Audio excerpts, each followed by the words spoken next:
তো আমার প্রিয় দিনাজপুরের বিরামপুরের ভাইরা কেমন আছেন আপনারা সবাই? আলহামদুলিল্লাহ, আপনাদের ভালোবাসা পেয়ে আমি উচ্ছ্বাসিত, আমি অত্যন্ত মুগ্ধ হয়েছি। আমি দেখতে পাচ্ছি আমার এই মাহফিলে আজ যত মানুষ এসেছে, যদি আমার ভুল না হয় আমার মনে হচ্ছে আজকের এই মাহফিলে ৮০% কলিজার টুকরা যুবক ভাইরা আজকের মাহফিলে এসেছে। আল্লাহ এদের সবাইকে কবুল করুন, সবাই পড়না আমিন। টাইম যেহেতু খুবই শর্ট, অতএব আমি ভূমিকায় কথা বাড়াবো না, আমি শুরুর দিকেই তাফসিরে চলে যেতে চাই। তবে আমি দেখে আসলাম আসার সময় আমার কলিজার টুকরা মা বোনেরা অনেকে এসেছেন, প্রচুর মায়েরা বোনেরা এসেছেন, তাদের প্যান্ডেলে অনেক বড় করা হয়েছে। আমি আমার কলিজার টুকরা প্রত্যেকটা মা বোনদের জন্য দোয়া করে দেই, আল্লাহ তাআলা আমার কলিজার টুকরা সম্মানিতা প্রত্যেকটা মা বোনকে খাদিজা রাদিয়াল্লাহু তাআলা আনহার চরিত্রবান হওয়ার তৌফিক দান করুন। সবাই পড়া আমিন।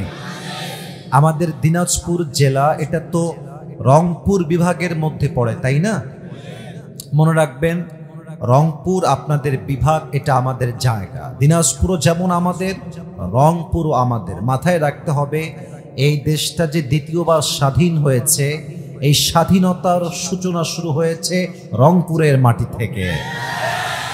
আর রংপুরের নামটা শুধুমাত্র বাংলাদেশেই রেস্ট্রিক্টেড নয়, বা সীমাবদ্ধ নয়, বা লিমিটেড নয়। রংপুরের নামটা আজকে পুরো বিশ্বের প্রত্যেকটা দ্বার প্রান্তে পৌঁছে গিয়েছে। এবং রংপুরের শহীদ আবু সাইদ তার বুকের তাজা রক্ত দিয়ে শহীদ হয়ে প্রমাণ করেছে, আমরা রংপুরের সন্তান, আমরা দিনাজপুরের সন্তান, আমরা কেউ কাপুরুষের সন্তান নই, আমরা সবাই বীর পুরুষের সন্তান। আমরা মাঝে মাঝে দেখতে পাচ্ছি যে অনেকে মিডিয়াতে অপপ্রচার করছেন যে আবার কেউ নাকি এসে চট করে ঢুকে ক্ষমতায় বসে যাবে। এটা এত সহজ নয়। যেই দল ইসলামকে দমাতে চেয়েছে, যেই দল আলেমদেরকে জেলে পুড়িয়ে ছাড়খাড় করে মারতে চেয়েছে, এমন কোন স্বৈরাচার দলকে আমরা আগামীতে আর ক্ষমতায় দেখতে চাই না। আমি দুইটা কথা বলেই তাফসিরে ফিরে যাব। আমি দুইটা দাবি সবার পক্ষ থেকে রাখতে চাই আমার তাফসির শুরু করার পূর্বে। এক নাম্বার দাবি, আমার দিনাজপুরের ভাইরা, যদি আপনারা সত্যিকার অর্থে বীর পুরুষ হয়ে থাকেন, আমাকে আমার ওদিকের কাজ ওদিকে হবে, আপনারা ওই দিকে না, আমার দিকে তাকান, ওদিকের কাজ হবে ওটা, আমার দিকে তাকান। দুইটা দাবি, আগামীতে নির্বাচন হবে, দেশের একজন প্রধানমন্ত্রী সিলেক্ট হবেন, নির্বাচন হবে। আমাদের দাবি দুইটা। এক, আমরা আগামীতে এই দেশের প্রধানমন্ত্রীত্বের চেয়ারে কোনো নারীকে দেখতে চাই না, নাম্বার ওয়ান কথা। দুই নাম্বার কথা, আমরা যে শুধুমাত্র পুরুষ চাই, ইটস নট লাইক দ্যাট। আমরা শুধু পুরুষ চাই না, আমরা চাই এমন একজন পুরুষ দেশের প্রধানমন্ত্রী হবেন যিনি একই টাইমে প্রধানমন্ত্রীও হবেন, এবং তার যোগ্যতা এতটা হাইলি কোয়ালিফাইড হবেন, তিনি প্রধানমন্ত্রী হওয়ার পাশাপাশি তার যোগ্যতা এতটা কোয়ালিফাইড হবে, তিনি প্রধানমন্ত্রী হওয়ার পরে জাতীয় মসজিদ বাইতুল মুকাররমে দাঁড়িয়ে জুমার খুতবা দেওয়ার যোগ্যতা রাখবে দিনাজপুরের ভাইরা। এমন প্রধানমন্ত্রী আমরা সবাই আগামীতে দেখতে চাই কি চাই না? মুসলমানদের দাবিকে যদি কেউ উপেক্ষা করতে চায়, কেউ যদি রক্তচক্ষু দিয়ে মুসলমানদের দাবিকে পায়ের নিচে পদপিষ্ট করতে চায়, আর আগামীতে আবার যদি ষড়যন্ত্র করে আমার এই মাতৃভূমি বাংলাদেশে কোন স্বৈরাচারকে দেশের প্রধানমন্ত্রীত্বের চেয়ারে বসাতে চায়, আমি আবরারুল হক আসিফ, আমি মুসলমান ঘরের সন্তান, আমি একমাত্র আল্লাহকে ছাড়া দ্বিতীয় আর কাউকে ভয় পাই না।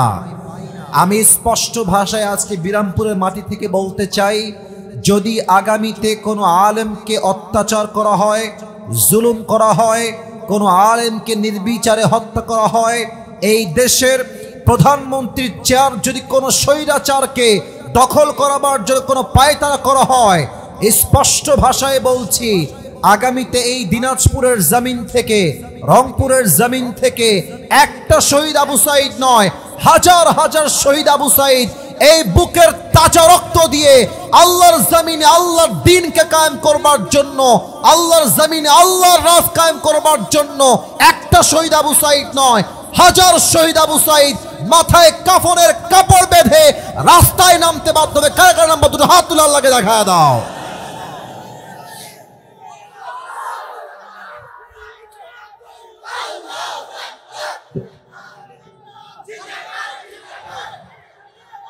আল্লাহ তাআলা এই স্লোগানকে কবুল করুক। আমরা সকলেই মন খুলে পড়ছি আমিন।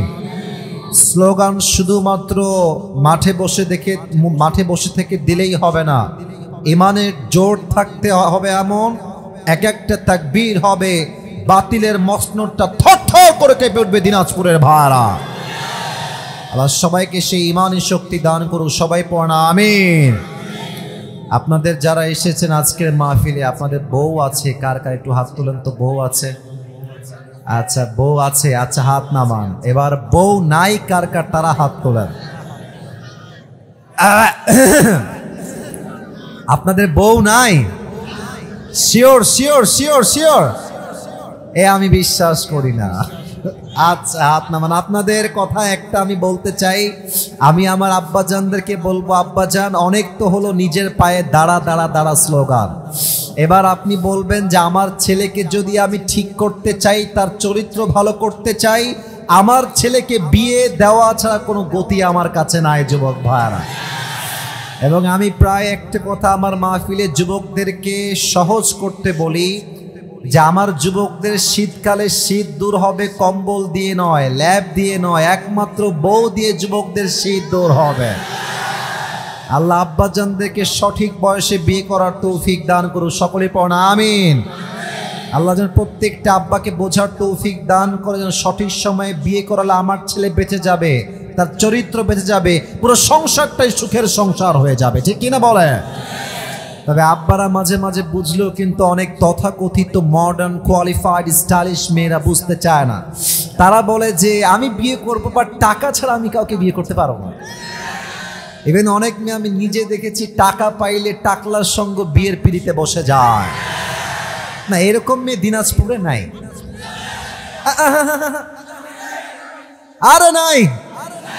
আল্লাহ থাকলে হেদায়াত দান করে পড়া আমিন। আমার প্রিয় কলিজার টুকরা বোনেরা, যারা আমাকে দূর থেকে পর্দার আড়াল থেকে শুনছেন, আমি একটা কথা বলতে চাই প্রিয় বোনদেরকে। বোনেরা আমার, বোরকা হিজাব নিকাব পড়লেই কিন্তু আসল দিনদার হওয়া যায় না। আমরা রংপুরে দিনাজপুরে দেখেছি অনেক মেয়েরা পার্কে রাস্তাঘাটে প্রেম করে বেড়ায়, হাতে মোজা, পায়ে মোজা, মুখ ঢাকা, বোরকা হিজাব নিকাব, এত পর্দা। देखले मन হবে यार ये तो अभी के अभी जन्नत से भाग के दुनिया में आई है यार, ये तो कन्फर्म जन्नती है माशाअल्लाह। किंतु आमी जखन देखी मेয়েটা हिजाब পরে বোরকা পরে নিকাব পরে উইথ মেইনটেইনিং এভরিথিং অফ বোরকা সব পড়েছে, বাট আমি যখন দেখি একটা মেয়ে বোরকা পরে রাস্তাঘাটে বাদাম খায় আর প্রেম করে বেড়ায়, আমার মাথায় একটা কথাই ঘোরে, উপরে ফিটফাট ভেতরে সদরঘাট। আল্লাহ এমন মেয়েদেরকে পরিপূর্ণ হেদায়েত দান করুক। আর জোরে বলুন সবাই আমিন। তিনটা তাকবীর দিবেন। প্রথম তাকবীর দিবেন প্রিয় বিবাহিত ভাইরা, দ্বিতীয় তাকবীর দিবেন আমার প্রিয় সিঙ্গেল ভাইরা। I would like to test everyone who is more powerful, কার শক্তি কত বেশি আজকে দেখতে চাই। আমার বিবাহিত আব্বা জানেরা, আমার কলিজার টুকরা যুবক ভাইরা একটা কাশি দেন, দেখা যাক কারা জিতে। বিবাহিত ওরা দিবেন, সিঙ্গেলরা কিপ কোয়াইট, কিপ সাইলেন্ট, চুপ থাকবেন, না হয় কিন্তু হেরে যেতে পারেন। বিবাহিত ভাইরা তাকবীর দেন, সিঙ্গেলরা চুপ থাকেন। বিবাহিত ভাইরা লিল্লাহি তাকবীর। ওরে বাবা রে, মুরব্বীরাও চিৎকার দিয়ে তাকবীর দিয়েছে আজকে, মাশাআল্লাহ। এবার দেখা যায় সিঙ্গেলদের পালা। সিঙ্গেলরা একটা কাশি দাও। সিঙ্গেলদেরকে হারানো অবশ্য এতটা সোজা না, এতটা সহজ না। দেখা যায় সিঙ্গেলরা তাকবীর দেন, লিল্লাহি তাকবীর। বিবাহিত ভাইরা সো সরি, আমাকে আপনারা আজকে মাফ করে দিবেন। আজকে আমাদের সিঙ্গেল ভাইরাই 80 নাম্বার বেশি পেয়ে পাস করেছে, ঠিক আছে? ওকে, এবার সবাই তাকবীর দিবেন। এক তাকবীরের ঠেলায় আমি আসিফ স্টেজ ভেঙে নিচে পড়ে যাব, ঠিক আছে? সবাই বাঘের মতো, আর হাসি না, সিরিয়াস মোডে আসি, বাঘের মতো, সিংহের মতো। লিল্লাহি তাকবীর। আল কোরআনের আলো, আল হাদিসের আলো, কোরআন হাদিস যেখানে, আলেম ওলামা যেখানে। সাউন্ড কি মাশাআল্লাহ! আরে বিরামপুরের সন্তান তো বিড়ালের বাচ্চা নয়, সব সিংহের বাচ্চাগুলো আমার সামনে বসে আছে। আল্লাহ সবাইকে ইসলামের সৈনিক হিসেবে কবুল করুক। পড়েন সবাই আমিন। অল্প সময় আছে, বেশি কথা আর বাড়াতে চাই না। যে কিতাব থেকে আজ তাফসীর পেশ করতে চাই, কিতাবটার নাম বলেন সবাই। কিতাবটার নাম কি? এই কিতাবে কোনো ভুল আছে? মাশাআল্লাহ। কোনো সন্দেহ আছে? কোনো সন্দেহের লেশ মাত্র আছে? যালিকাল কিতাবু লা রাইবা ফীহি হুদাল লিল মুত্তাকিন। This is the book, the most authentic, original and reliable book in the world, whereof there is no doubt in it, a guidance to those who are muttaqin. এমন একটা কিতাব যে কিতাবে কোনো সন্দেহ নাই, সন্দেহের লেশ মাত্র নাই। এই কিতাবটাকে মুত্তাকিনদের জন্য হেদায়েত স্বরূপ পাঠিয়ে দিয়েছে একজন। আওয়াজ দিয়ে বলেন সবাই, তিনি কে? আপনাদের যে সাউন্ড শুনতে পাচ্ছি, ইস যদি আপনারা আমাকে 4টার আগে উঠাইতেন। ইস রে, কতবার কল দিলাম, বুঝলেন না। বুঝলে বুঝপাতা, না বুঝলে। যাই হোক, নেক্সটে আবার একদিন আসবো, তবে দিনে না, ওই দিন রাতে আসবো। আনলিমিটেড মন খুলে ওয়াজ হবে ইনশাআল্লাহ। আরেকবার তাকবীর দেন, লিল্লাহি তাকবীর। আজ আমরা যেই পারার থেকে তাফসীর শুনবো, পারা নাম্বার হচ্ছে 4। বলেন সবাই, পারা নাম্বার। মাশাআল্লাহ। সূরাটার নাম হচ্ছে সূরাতু আলে ইমরান। বলেন সবাই, সূরাটার নাম সূরাতু আলে। যে আয়াত থেকে আমরা আজ তাফসীর শুনতে চাই, এই আয়াতটা হচ্ছে কোরআনুল কারীমের সূরাতু আলে ইমরানের 102 নম্বর আয়াত। দিনাজপুরের বিরামপুরের ভাইরা, 100 কয় নম্বর আয়াত? এই আয়াতে আল্লাহ তাআলা মুমিনদের জন্য 2টা মেসেজ দিয়েছেন। আমাকে 2 হাত দেখে বলেন, 2 আঙ্গুল দেখে বলেন, কয়টা মেসেজ দিয়েছেন? মাশাআল্লাহ। আমি আগে একটা বিষয়কে ভূমিকায় বলে দিতে চাই। কোনো একটা আয়াতের তাফসীর পেশ করতে গেলে মোট 4টা বিষয়কে হাইলাইট করতে হয়। আমার দিনাজপুরের ভাইরা, আয়াতের তাফসীর পেশ করতে কয়টা বিষয় হাইলাইট করতে হয়? জোরে বলেন সবাই, আবার আগের মতো কয়টা? হাত নামান। নাম্বার 1, রাইট রিসাইটেশন, সঠিক তেলাওয়াত। নাম্বার 2, রাইট ট্রান্সলেশন, সঠিক তরজমা। Number 3, what's the explanation of this আয়াত, এই আয়াতের ব্যাখ্যা কি, তাফসীর এই আয়াত নিয়ে কি বলেছে, ব্যাখ্যা কি হবে। And the 4th number is, what's the lesson that you have got from this ayah, এই আয়াত থেকে আপনি কি শিক্ষা পেয়েছেন। এই 4টা বিষয়কে হাইলাইট না করলে একটা আয়াতের তাফসীর কখনো সম্পূর্ণ হতেই পারে না। আমরা শুরু করছি, 1 2 3 4 পর্যন্ত আমরা যাওয়ার চেষ্টা করব। বলেন সবাই দিল থেকে ইনশাআল্লাহ। ইনশাআল্লাহ তো বরকত থাকবে। বলেন সবাই ইনশাআল্লাহ। 1 নাম্বার আয়াতের সঠিক তেলাওয়াত। আউযু বিল্লাহি মিনাশ শাইতানির রাজীম। বিসমিল্লাহির রাহমানির রাহিম। ইয়া আইয়ুহাল্লাযীনা আমানু তাকুল্লাহা হাক্কা তুকাতিহি ওয়া লা তামুতুন্না ইল্লা ওয়া আনতুম মুসলিমুন।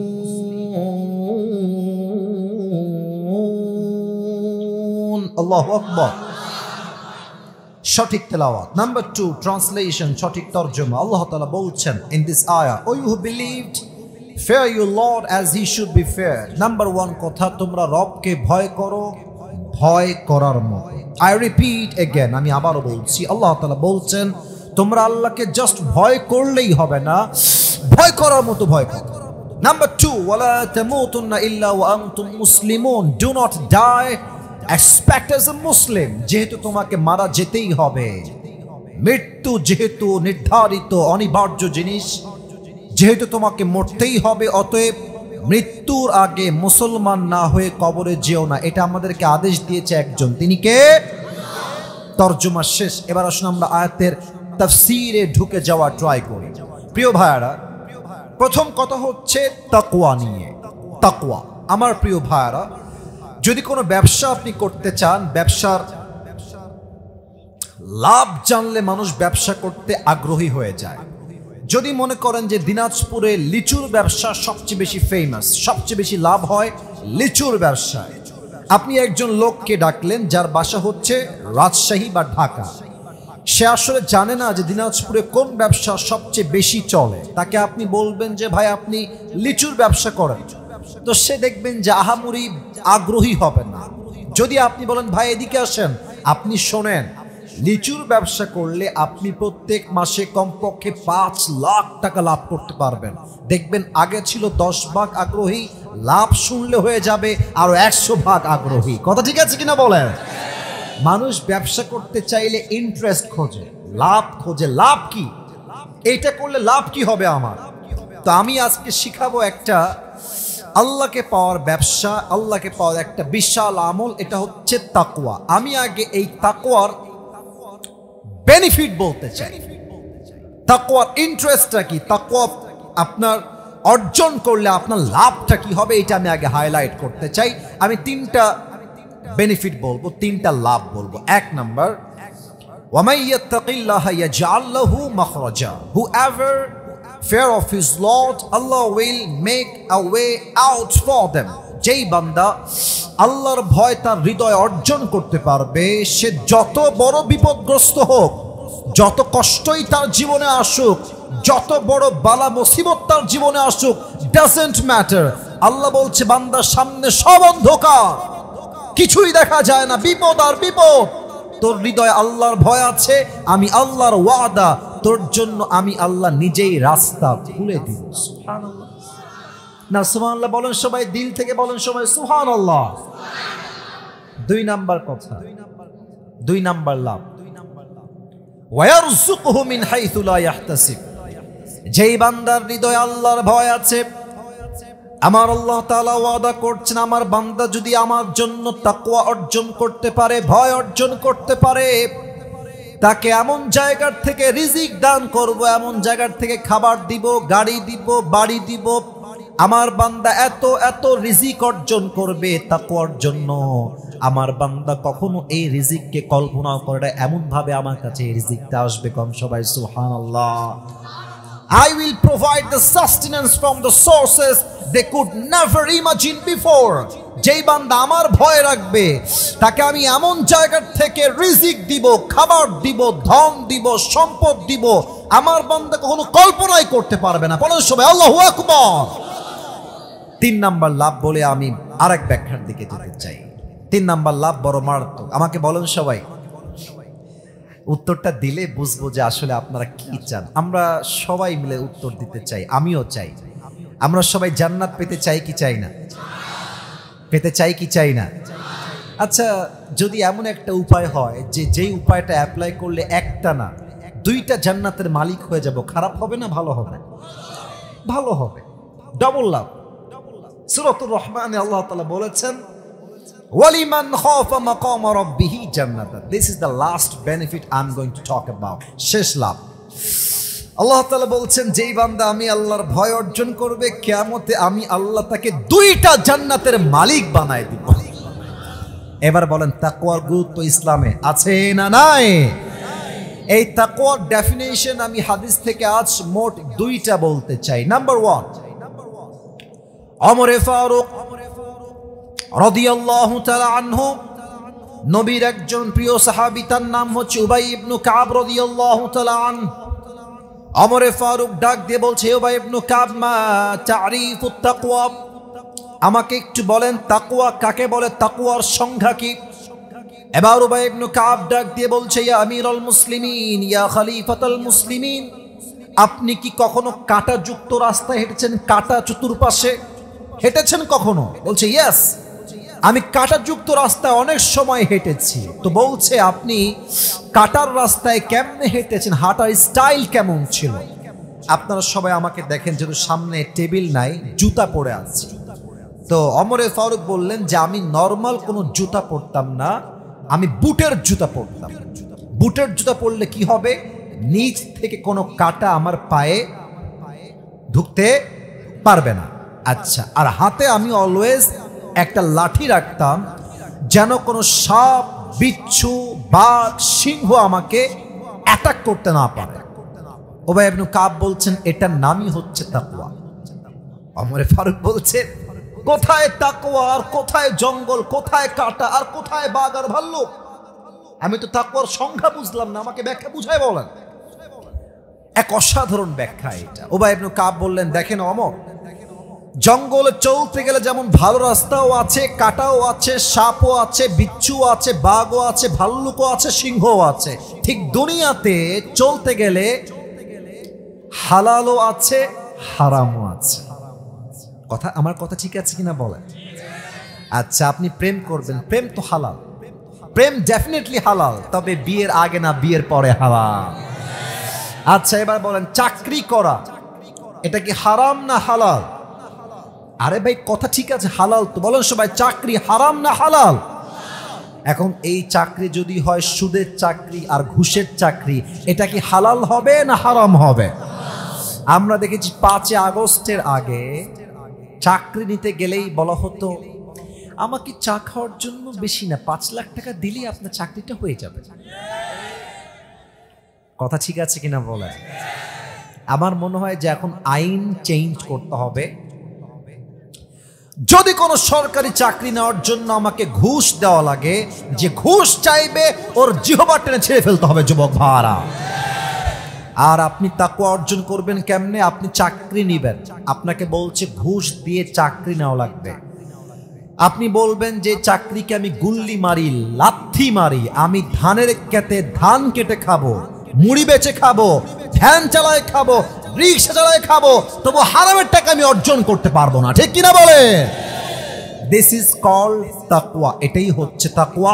হারামকে অ্যাভয়েড করবেন, হালালকে অ্যাকসেপ্ট করবেন। নাম্বার 1 তাকওয়ার সংজ্ঞা বা তাকওয়া কাকে বলে। নাম্বার 2, এটা কিন্তু একটু বুঝে বলবেন। আচ্ছা, এখন বাজে 5টা, রাত যখন হবে 1 থেকে 2টা, দিনাজপুরে কুয়াশা আছে না? আমি তো কথা বলছি, আমার সাথে কথা বলেন। দিনাজপুরে কুয়াশা আছে না? আপনি দেখবেন কুয়াশা যখন রাস্তায় থাকে, সামনে কে আসছে কে আছে দেখা যায় না, ঝাপসা। আচ্ছা, পুরো এলাকাটা কুয়াশার দ্বারা ঘেরা, গভীর অন্ধকার, আমাবস্যার রাত। আপনি আপনার জানালা লাগাই দিলেন, গেট লাগালেন, পুরো রুমটা লাইট নাই, অন্ধকার।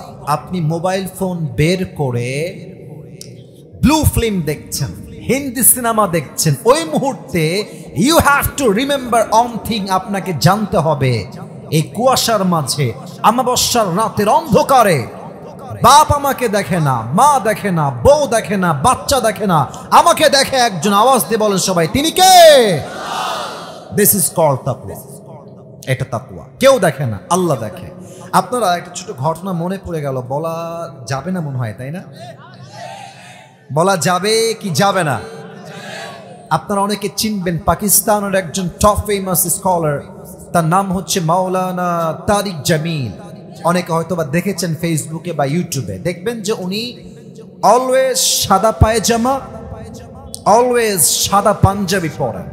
তো ওনার ভাষা যেহেতু উর্দু, আমি জাস্ট তাকওয়া বোঝাবার সাথে জাস্ট দুনিয়ার একটা বাস্তবিক উদাহরণ সবাইকে আমি দেওয়ার, এদিকে কেউ তাকাবেন না, সবাই আমার দিকে। গ্রামের যে ভাবটা আছে, আমরা গ্রামের ছেলে হতে পারি, বাট আমরা খ্যাত না, আমরা সবাই স্মার্ট ছেলে, ঠিক কিনা বলে?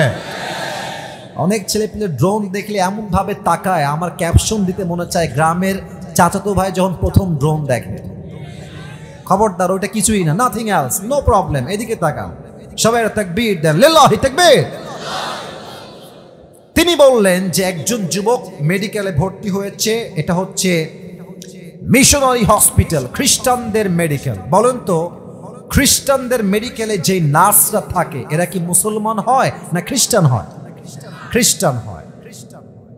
তো প্রায় 7 দিন যাবত যুবকটা মেডিকেলে ভর্তি আছে। যখন তার 10 দিন হয়ে গেছে, তাকে রিলিজ পেপার দিয়েছে, সে ছুটি পেয়ে যাবে।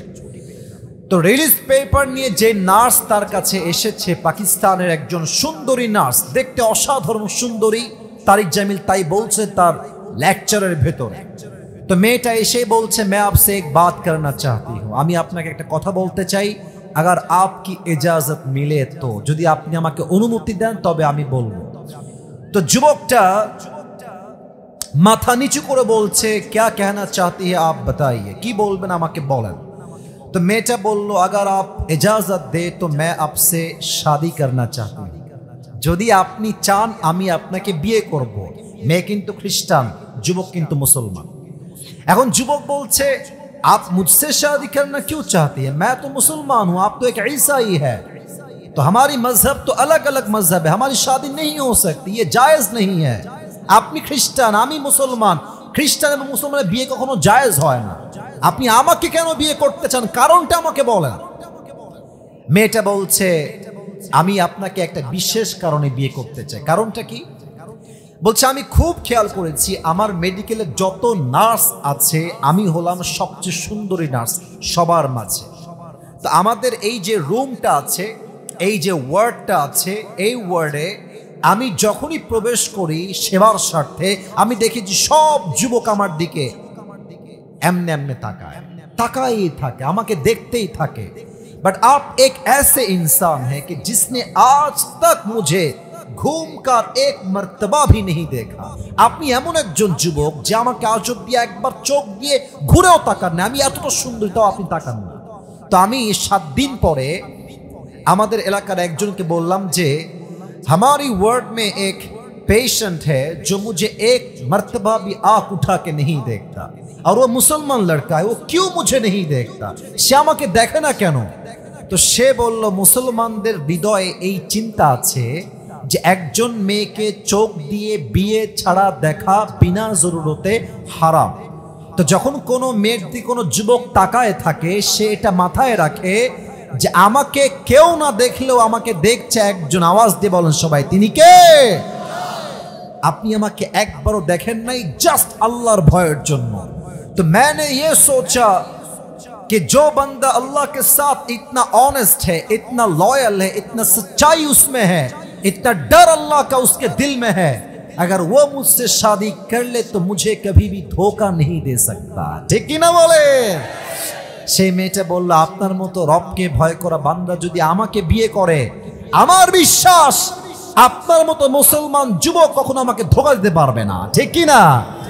তো যুবকটা বলছে, ঠিক আছে, সব বুঝলাম যে আপনি আমাকে বিয়ে করতে চান, लेकिन एक शर्त है, अगर मुझे शादी करना ही चाहती है तो आपको पहले मुसलमान होना पड़ेगा, আপনাকে আগে মুসলমান হতে হবে। মেয়েটা বলল, আপনি আমাকে বিয়ের ওয়াদা দেন, আমি এখন এই মুহূর্তে কালেমা পড়ে মুসলমান হয়ে যাব। তারিক জামিল বললেন, আমি কোনো বানায় বলছি না, আপনি সার্চ করবেন ইউটিউবে, নো প্রবলেম। তারিক জামিল বললেন, ওই জায়গায় মেয়েটা কালেমা পড়ে মুসলমান হলো এবং মুসলমান হয়ে ওই যুবকটাকে সে বিয়ে করলো। সুবহানাল্লাহ পড়বেন না আপনারা সবাই? বলবেন, হুজুর তাকওয়ার মেসেজ তো বুঝলাম, আমরা কি শিখলাম? তোমরা শিখলা এইটা, রাস্তায় যখন হাঁটবা দেখবা অনেক মেয়ে আছে তোমাকে দেখানোর জন্য সেজে গুজে বের হবে। ইভেন আজকাল যুগের মেয়েদের বোরকাও এত টাইট ফিটিং হয়ে গেছে, বোরকা পরলেও মনে হয় উলঙ্গ মেয়ে রাস্তায় হেঁটে বেড়াচ্ছে। যুবক ভাড়া আমার দেখলেই বলবা, আস্তাগফিরুল্লাহ, নাউজুবিল্লাহ। আমার বিশ্বাস ওই মেয়ের যদি লজ্জা থাকে, ও কাল থেকে বোরকা পরে বের হবে। এবং তোমার মাঝে যে তাকওয়া আছে, এই তাকওয়ার জন্য আল্লাহ তোমাকে একজন দিনদার উত্তম জীবন সঙ্গিনী দান করবে। ঠিক কিনা বলো? বলেন তো সবাই, ইসলামের দ্বিতীয় খলিফার নাম কি? ওমরে ফারুক। বলেন সবাই, নাম কি? শেষ হাদিস, সময় নেই তো বেশি লম্বা করা যাবে না। আমি এটা পড়ে আছি, এটা কি পাঞ্জাবি না জুব্বা? উত্তরটা জোরে কোন, পাঞ্জাবি না জুব্বা? পাঞ্জাবি কেমন হয়? পাঞ্জাবি হয় হাঁটু বরাবর, তাই না? আর পাঞ্জাবিতে দেখবেন এই পাশেও ফাড়া, এই পাশেও, বলেন এই পাশেও ফাড়া, এই পাশেও। জুব্বা কি ফাড়া থাকে না? জুব্বা কিন্তু লম্বা একদম, এই আপনার টাকনু বরাবর। আমি একটা হাদিস বলবো তাই এটা বললাম। আসলে ভাই, আমাদের দেশ থেকে যে পরিমাণ অর্থ পাচার হয়েছে, এই টাকা দিয়ে পদ্মা সেতু একটা নয় আরো কয়েকটা বানানো সম্ভব হয়ে যেত। ওমরে ফারুক একদিন দাঁড়িয়ে জুমার খুতবা দিচ্ছেন মসজিদে। মেম্বারে দাঁড়িয়ে আছে, হঠাৎ করে একজন মুসল্লি দাঁড়িয়ে গিয়েছে, বলছে ওমর তোমার জুব্বা এত লম্বা কেন? তুমি কি রাষ্ট্রের টাকা মেরে খেয়েছো?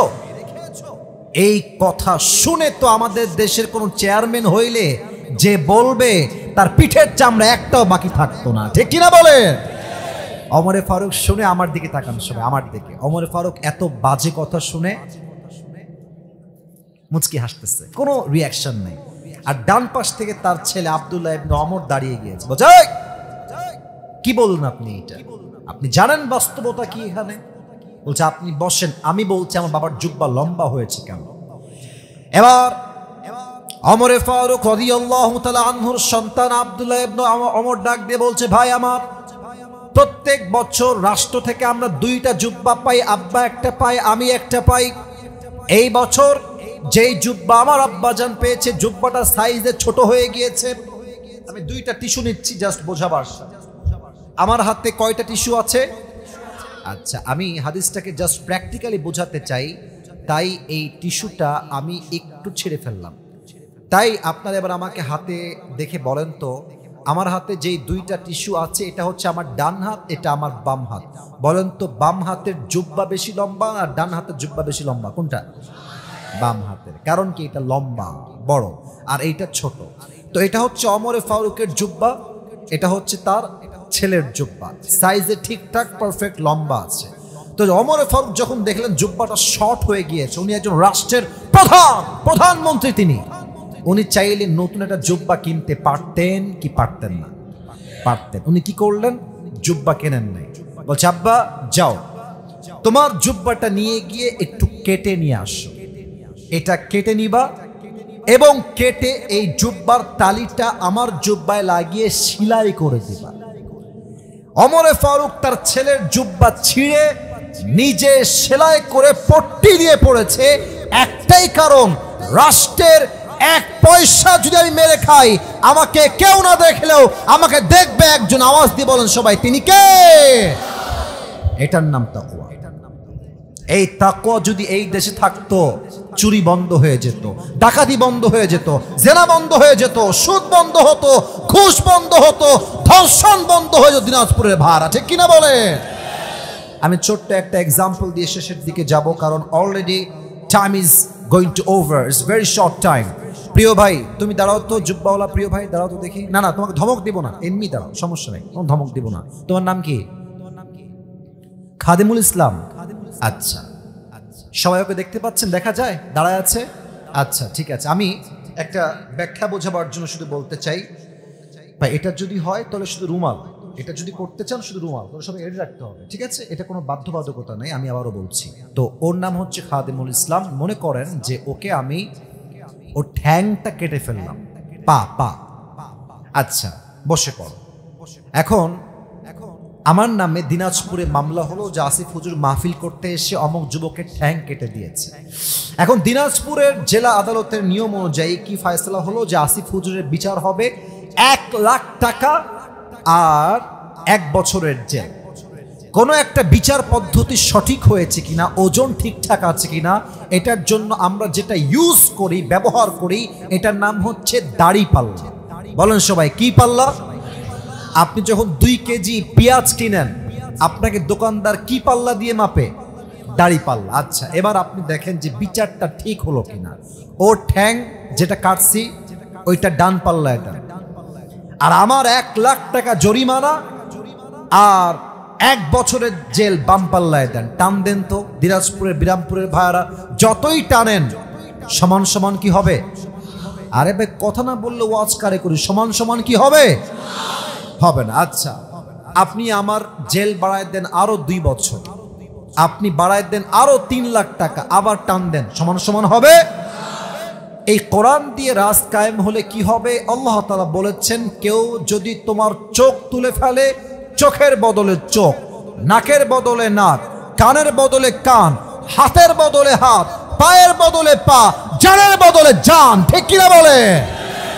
ওর পা যে আমি কেটে ফেলেছি, ওর পাটা আপনি ডান পাল্লায় দেন, আর আমার ডান পা কেটে বাম পাল্লায় দেন। এবার 2টা দাড়ি পাল্লায় 2টা ঠ্যাং দিয়ে টান দেন, দেখবেন 2টা সমান সমান হয়ে গেছে। এটাই হচ্ছে কোরআন। ওয়ামান হাকামা বিহি আদালা, এই কোরআন দিয়ে যারাই আইন প্রতিষ্ঠা করবে তারাই আল্লাহর জমিনে ইনসাফ প্রতিষ্ঠা করতে পারবে। ঠিক কিনা বলেন সবাই? তবে একটা কথা বলতে চাই, দিনাজপুরের ভাইরা, আপনাদের পাশেই আছে ভারত। বলতে বড় লজ্জা পাচ্ছি, বাট বলতে হবে আজকে আমাকে, এটা বলতে আমি বাধ্য হচ্ছি। বাংলাদেশের সবচেয়ে বড় শত্রু দেশের নাম হচ্ছে ভারত। দিনাজপুরের ভাইরা দেখবেন, ভারতে একটা সাংবাদিক আছে, এটাকে সাংবাদিক মনে হয় কম, হকার মনে হয় বেশি। আমার বাংলাদেশ আর থাকবে না, তো বাপের দেশ নাকি রে বেটা, এই আয় না একবার দেশে, খেলা হবে তোদের সাথে আমাদের। মুসলমান একজন ইমানদার যুবক হাজার হাজার কাফেরের সমান দিনাজপুরের ভাড়া। দেখবেন ও বলতেছে যে চট্টগ্রাম আমরা নিয়ে নিব, ফেনী আমরা নিয়ে নিব। রে বাবা, কি সুন্দর আবদার গো। আমার মনে হয় কি জানেন, ও যখন সাংবাদিকতা করে, আমার মনে হয় এই বেটা সাংবাদিক না হয়ে গুলিস্তানে হকার হয়ে যদি আন্ডারপ্যান্ট বিক্রি করতে বেশি মানাইতো যুবক বার। আর এই সমস্ত সাংবাদিকদেরকে মুসলমানদের পিটায় সাইজ করতে 5 মিনিটের সময় বেশি লাগবে না যুবক ভাড়া। ঠিক কিনা বলে? আমরা শান্তি চাই, আমরা আল্লাহকে ভয় করি। আমরা বলি দিনাজপুরে অনেক হিন্দু আছে, ঠাকুরগাঁয়ে অনেক হিন্দু আছে। হিন্দুরা জাস্ট ভালোভাবে আছে তা নয়, তারা জামাই আদরে আমাদের দেশে বসবাস করছে। ঠিক কিনা বলে? হিন্দুরা আমাদের ভাই, তারা আমাদের দেশে থাকবে।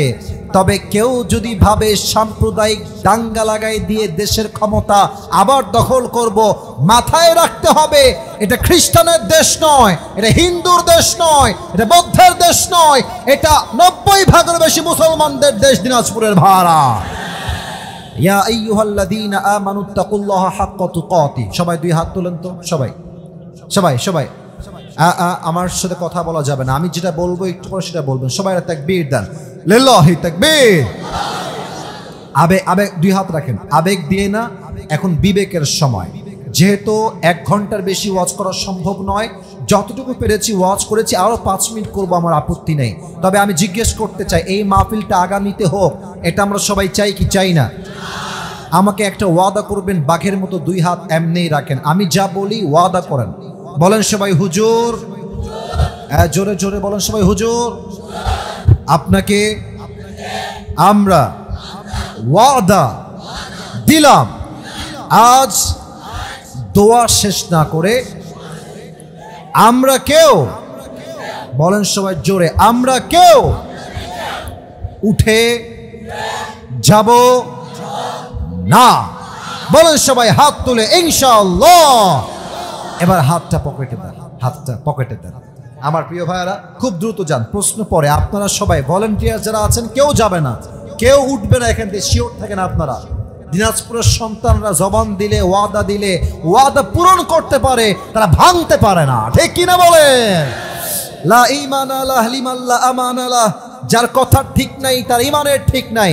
আমার সাথে আপনাদের ওয়াদা, আপনারা ব্যাগেও দিয়ে দিবেন, আমি আমার ওয়াজ এরই মাঝে শেষ করার চেষ্টা করছি। 2 নাম্বার মেসেজ ছিল ওয়ালা তামুতুন্না ইল্লা ওয়া আনতুম মুসলিমুন।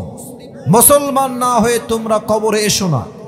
নাও the question is we are all Muslim. প্রশ্ন হচ্ছে হুজুর, আমরা সবাই তো মুসলমান, তবে আল্লাহ তাআলা কেন বললেন যে মুসলমান না হয়ে কবরে এসো না?